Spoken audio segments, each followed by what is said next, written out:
Ամենաբարդ բանը հանդիսավարի աշխատանքի մեջ։ Դե ամենակարևորագույնը երևի թե կոմունիկացիան է, որ պետք է եւ լինի հյուրերի հետ, եւ պատվիրատուի հետ, եւ ընդհանուր ամբողջ դահլիճի։ Ասած լեզու գտնել բոլորի հետ, բոլորի հետ պատկերացնենք նաեւ, որ բոլորն էլ գինովցած են, իսկ դու ոչ, պետք է ընդհանուր փորձես լեզու գտնել, այդ ամենահաջողված մասը, եւ ամենաբարդ մասը, որ չես կարողանում լեզու գտնել։ Սցենարները զույգերի հետ հարսանեկան նախորոք եք քննարկում, թե տեղում ես հասկանում։ Չէ, դե պարտադիր պետք է հասկանանք, ճանաչենք ով են, ինչ են ուզում, ամենահաջողվածը նա է, որ ոլորտում ճիշտ մասնագետի ընտրել, այսինքն եթե մեկը սիրում է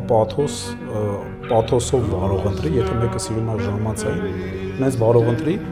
որ կարողանա ապահովել այդ ժամանցը։ Դու ադապտացվում ես ըստ պատվիրատուին, որ կոնկրետ չկա ուղղություն, որ դրանից դուրս չես գալիս, չես շեղվում։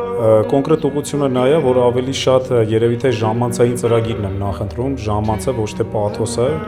ավելի շատ ժամանց կազմակերպել հյուրերի համար, դե